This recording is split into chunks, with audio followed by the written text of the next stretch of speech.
Get all that settled. The House passes the bill, the Senate passes the bill, and it goes to the President. The President calls in his cabinet and said, hey guys, there's a new state we're going to create, West Virginia. Okay? Should we create this? And how many, his cabinet says, how many for the state? Half the hands go up. How many against? Half the hands go up. Oh, jeez, that's why they elected me president. I got to figure out what to do. Now, this is in late 1862. Now, what's happened in late 1862? One of the most important battles of the Civil War. No, not Gettysburg. Antietam, which took place on September the 17th. The deadliest day in, it still may be the deadliest day in American history. And you know how many people were killed?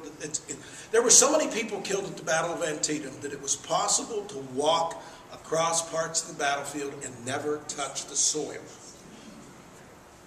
And there is a place in Antietam called Bloody Lane. It's called that because there was so much blood from the humans and the animals that it was running as rain would run through the gut.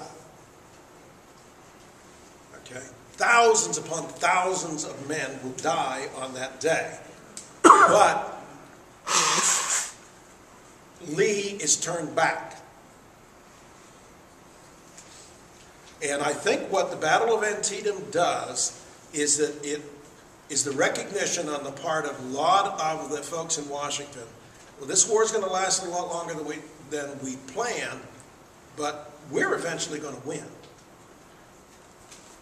And the reason we're going to win is that we've got more men to die than the South does.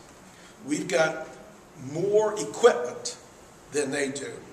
We've got more food than they do. In fact, the Battle of Antietam is so important that Lincoln makes another decision based upon that battle. And that's that he's going to issue the Emancipation Proclamation on January the 1st, 1863. So he's signing the proclamation for freeing the slaves, and he signed the statehood bill. Okay? This is all going to go into effect. It takes them a while to get things ironed out. That comes in April of 63, 60 days later. We have the creation of the new state. Now, if there's no war, there's no state. If it's not done in 1861 or 1862, there's no state of West Virginia. Lincoln knew that his decision was based upon what is expedient.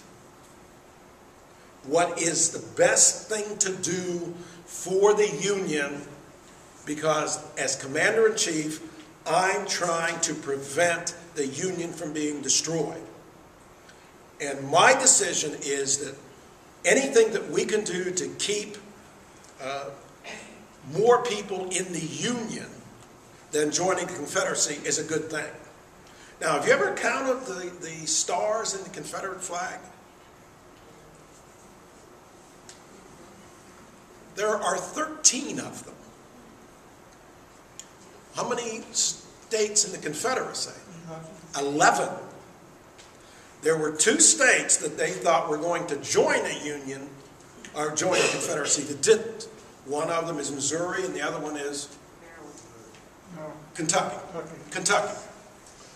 So to take this part of Virginia, remember when the Civil War is over, we don't lynch Jeff Davis.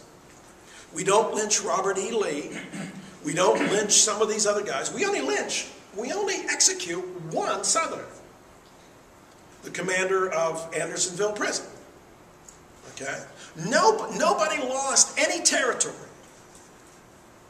except the state of Virginia. And they lost it by the end of 1862. War's still got another 2.5 years to go, and they've lost part of their... Now, they don't think it's fair. Well, and they're right, it wasn't fair. We weren't even sure what the boundaries were. We didn't finally determine the exact boundaries until 1920. And they said, you know, okay, you're a new state, but you were part of our state, so you have to have a share of the debt that we had when the war started. That wasn't determined until 1920 either. What are you going to do to us? Okay? So we create this new state. Well, the first governor of West Virginia is Arthur I. Borman. He happened to be one of the men who was involved with these conventions. He's from the Parkersburg area. We're going to have the capital here. And we'll have the capital in Wheeling as the state capital of West Virginia twice. And then about mid-1870s, they pack up the capital and they take it to Charleston. And then a couple years later, they bring it back. And then in the 1880s, the state votes to have a new capital. Where are we going to put it? And the people voted to put it in Charleston, which is about the last time that anybody from that part of the state paid any attention to Wheeling. Okay. You know, when I was a college student, we knew the importance of this area to the state of West Virginia because we always said that the 3 R's of West Virginia were reading, writing, and root tooty weird.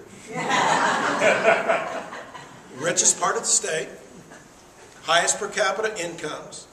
Still, the county that leads the state in the number of high school students that go on to college is Ohio County.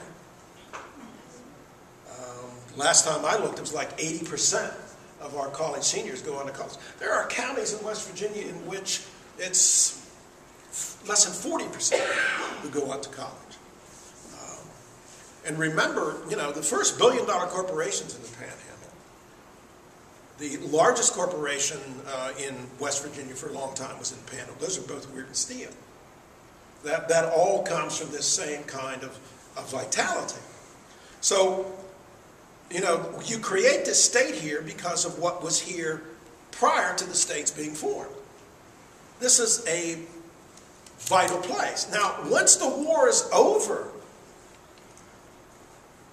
and you don't have to worry about fighting anything, then you can take your energies and put them into other kinds of things. And what you'll find is that the economy of West Wheeling will start to take off, so that by 1870, the population of Wheeling increases another 37% in that decade. In the 1870s, the population of Wheeling increases 59%. Here's a statistic for you. In 1880, Wheeling's population, and again, by this time it includes southern Wheeling, okay, you know, those 5 streets. Wheeling's population in 1880, and I'm looking for my statistic here, is 2,000 more than it was in July of 2008. Okay, let me say that again. The population of Wheeling in the census of 1880 is 2,000 more than the population, the estimated population of Wheeling in 2008. So in that 128 years, the population of the Wheeling obviously is going to have some changes. But in the 1890s, the population of Wheeling increases another 12%.